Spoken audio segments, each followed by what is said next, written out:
आज का जो हमारा टॉपिक है वो रहेगा एसपी। एसपी के जो आज के 2024 में जो अभी हमारे इंपॉर्टेंट क्वेश्चंस कौन से आने वाले, उसके हिसाब से हम लोग अभी क्वेश्चंस देख लेते हैं कि हमारे लिए इंपॉर्टेंट क्वेश्चंस कौन से रहेंगे जो एसपी में आने के चांसेस हो सकते हैं इस बोर्ड के एग्जाम में।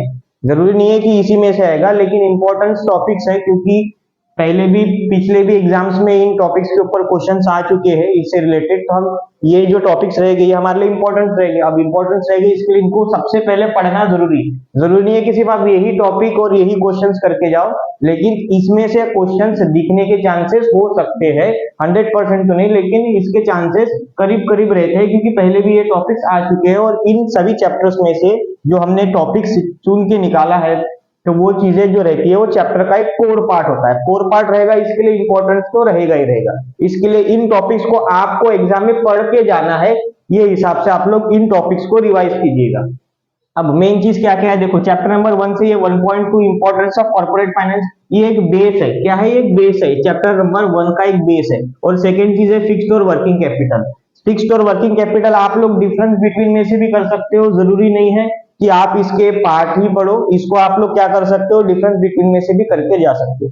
उसके बाद आते हैं चैप्टर नंबर 2 में। चैप्टर नंबर 2 में मेन चीज है क्योंकि चैप्टर नंबर 2 मोस्ट इंपॉर्टेंट है, ध्यान रखना,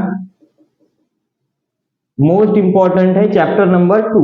तो चैप्टर नंबर 2 जो मोस्ट इंपॉर्टेंट रहेगा उसके लिए आप लोगों को मेन चीज ध्यान रखो कि ये चैप्टर में से आपको मैक्सिमम भी सारी चीजें अच्छे से कवर करके जानी है। लेकिन मैंने कुछ पार्ट निकाल लिया, आपने अगर उतना भी किया तो आपका चैप्टर नंबर 2 अच्छे से कवर हो जाएगा। जैसे मेन है शेयर्स के फीचर्स, भाग वैशिष्ट, इक्विटी शेयर, प्रेफरेंस शेयर, समहक्क भाग, अग्रहक्क भाग, इनके आप लोग मेन चीजें शॉर्ट नोट्स के हिसाब से भी पढ़ सकते हो। साथ में इसके डिफरेंस बिटवीन भी दिए, शेयर्स एंड डिबेंचर, भाग और कर्जरों के, ठीक है। उसके बाद ये इक्विटी शेयर, प्रेफरेंस शेयर, समहक्क और अग्रहक्क भाग, तो इनके आप लोग डिफरेंस बिटवीन में से भी पॉइंट्स करके जा सकते हो। साथ में आप लोग इसके फीचर्स में से भी इसको पढ़ के जा सकते हो। ये चैप्टर का एक कोर पार्ट है, ठीक है। कोर पार्ट रहने की वजह से ये एक टॉपिक जो रहता है वो इंपॉर्टेंट टॉपिक माना जाता है एग्जाम पॉइंट ऑफ व्यू से। तो आपको ये चीजों के ऊपर ध्यान रख के अच्छे से पढ़ना है। चैप्टर नंबर 3 में आईपीओ, एफपीओ, राइट इश्यू, हक भाग, एसॉस, ईएसपीएस, ये चैप्टर के कोर है। अब ये जो आएंगे, अगर आने के चांसेस रहे तो ये आएंगे 2-2 मार्क्स के लिए अगर पूछता है तो। और अगर कभी पूछा तो आईपीओ और एफपीओ, प्राथमिक और नंतर की भाग जो दिया है, इसके ऊपर डिफरेंस बिटवीन आने का चांस हो सकता है, ठीक है। डिफरेंस बिटवीन आने का चांस हो सकता है। साथ में ट्रांसफर एंड ट्रांसमिशन, हस्तांतरण और संक्रमण, ये जो दिया है ये पहले आ चुका है पेपर में। आईपीओ, एफपीओ और ट्रांसफर ट्रांसमिशन ये पहले भी एग्जाम्स में आ चुके हैं 1-2 बार। तो इन टॉपिक्स को हमको अच्छे से करके जाना है। तो इस टॉपिक को ढंग से और तरीके से पढ़ के जाना एग्जाम में, क्योंकि आपका अभी 27 तारीख को पेपर है, तो सॉरी 28 तारीख को पेपर है, तो उसमें ये चीजें आएगी और इसके आने के चांसेस हो सकते हैं। मतलब आएगी 100% नहीं है, लेकिन चांसेस रहते हैं कि ये टॉपिक्स आते हैं क्योंकि पहले भी रिपीट हो चुके हैं और टॉपिक के कोर्स है।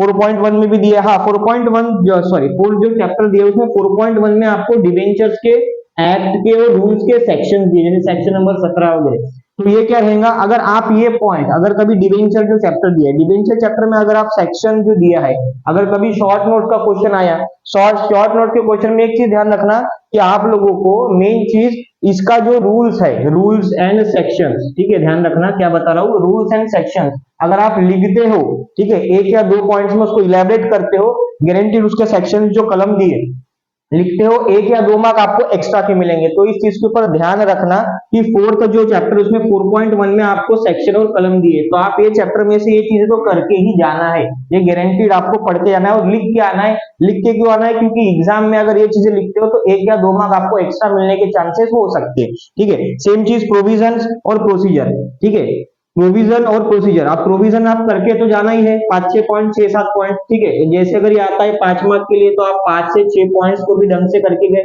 5 to 6 पॉइंट्स, ठीक है, तो आप लोगों के लिए अच्छा रहेगा। और मेन चीज है प्रोसीजर, आप कोई भी चीज की प्रोसीजर पढ़ोगे तो प्रोसीजर पूरी कंप्लीट करना, ध्यान देना, प्रोसीजर पूरी पढ़ना पड़ेगा, क्योंकि प्रोसीजर में आप एक चीज छोड़ नहीं सकते, समझ रहे हैं? जैसे खाना पकाते हो, पूरा ही आपको एक A to Z पूरी प्रोसीजर पता होनी चाहिए। अगर आपने कोई भी चीज छोड़ दी तो वो चीजें प्रॉपरली उस चीज में आएगा क्या? उस चीज का स्वाद नहीं आएगा। इसके लिए प्रोसीजर को तो पूरा ही पढ़ना पड़ेगा, ठीक है। तो ये थोड़ा सा एक इंपॉर्टेंट पार्ट बन जाता है, लेकिन आपने मेन चीजें भी कवर कर लिया तो भी आपका चैप्टर प्रॉपरली रिवाइज हो जाएगा कि आप लिख सकते हो। चैप्टर नंबर 5 में अगर आप चाहे तो इसको कर सकते हो, या तो फिर अगर करना हो तो एक क्वेश्चन आप चाहे तो पढ़ सकते हो, जो है पब्लिक कार्य पद्धति, ठीक है, जनतेकडून जो अपन डिपॉजिट लेते हम लोग प्रोसीजर, ये चीज को आप अच्छे से कर सकते हो, ठीक है। उसके बाद आते हैं लेटर। अब देखो ये जो तीन तीन चैप्टर्स है, छठवां, सातवां और आठवां, ये जो तीन चैप्टर्स है वो जो है लेटर्स के ऊपर है, ठीक है, तो इनके ऊपर ध्यान देना। अब लेटर जो है आप लोगों के लिए 3 लेटर आने वाले हैं ये तीनों चैप्टर्स में से, ठीक है, ये 3 लेटर्स आएंगे 3 चैप्टर्स में से। अब 3 आएंगे तो आपको 2 लेटर्स कंप्लीटली छुड़ाना है, 10 मार्क का क्वेश्चन रहेगा, मतलब एक लेटर जो रहेगा वो 5 मार्क के हिसाब से रहेगा, दूसरा लेटर रहेगा वो 5 मार्क के हिसाब से रहेगा, ठीक है। अब मेन चीज लेटर में एक चीज के ऊपर ध्यान देना, लेटर जो मार्क्स मिलते हैं आप लोगों को वो फॉर्मेट के ऊपर मिलते हैं। अंदर में आपको एक बॉक्स बनाना पड़ता है, ऊपर कंपनी का नाम, कंपनी की डिटेल्स, रजिस्टर्ड एड्रेस, इसका email ID, mobile number, sorry email ID, phone number, fax number, subject क्या है, सब्जेक्ट जो मतलब आप लोगों को जो भी चीजें क्वेश्चन में दी रहेगी वही आपका क्या बन जाएगा, सब्जेक्ट बन जाएगा, ठीक है। अब अगर आपने शेयर सर्टिफिकेट, डिवेंचर अलॉटमेंट और डिपॉजिट्स का ये जो पहला लेटर है, अगर आपने कोई भी इस टॉपिक में अगर पहला लेटर भी ढंग से पढ़ लिया तो वही चीज है आपको डिवेंचर में भी थोड़ी बहुत कैरी फॉरवर्ड हो सकती है, सिर्फ नाम चेंज करके, थोड़ा सा टॉपिक चेंज करके, और डिपॉजिट में भी वही चीज हो सकती है, नाम चेंज करके और उसके टॉपिक को चेंज करके। बाकी आप अंदर का थोड़ा सा मैटर अगर पढ़ लिए तो आपने अगर एक चैप्टर या 2 चैप्टर भी अपने तरीके से कर लिया तो आप लोगों का ये जो तीनों लेटर है वो पूरा प्रॉपर कवर हो जाएगी।